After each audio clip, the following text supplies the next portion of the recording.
شہزادہ سندباد اور رحم دل ملکہ ایک دفعہ کا ذکر ہے۔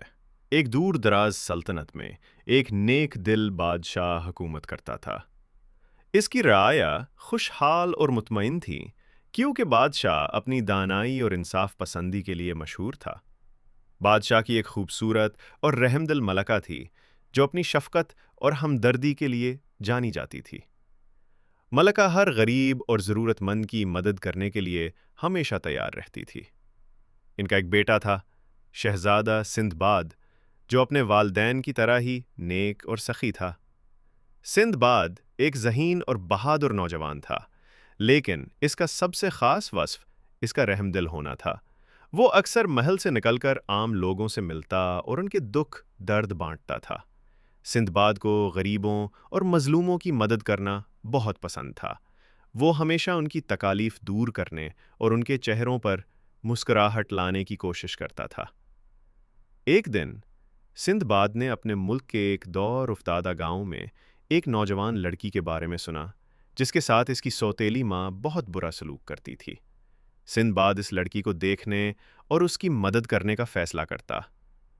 جیسے ہی سندباد گاؤں پہنچا، اس نے دیکھا کہ لڑکی ایک خوبصورت لیکن اداس نوجوان ہے۔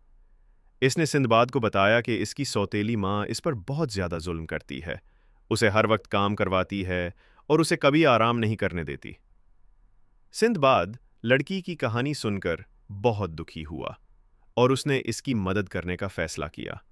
سندباد نے لڑکی کو بتایا کہ وہ اسے اپنے ساتھ محل لے جائے گا جہاں وہ محفوظ اور خوش رہ سکتی ہے۔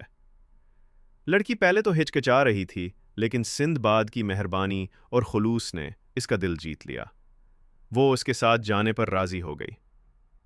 جیسے ہی سندباد اور لڑکی محل میں داخل ہوئے، سندباد کی ماں ملکہ نے انہیں دیکھا۔ ملکہ نے لڑکی کو پیار سے گلے لگایا اور اس سے اس کا حال پوچھا۔ جب ملکہ کو ہور کی سوتیلی ماں کے ظلم کا علم ہوا تو اس کا دل بھر آیا۔ اس نے فوراً بادشاہ کو بلوایا اور ہور کی سوتیلی ماں کو دربار میں طلب کرنے کا حکم دیا۔ دربار میں ہور کی سوتیلی ماں کو اس کے ظالمانہ سلوک پر سخت سزا دی گئی۔ ملکہ نے ہور کو اپنے پاس رکھا اور اس کی دیکھ بھال کی۔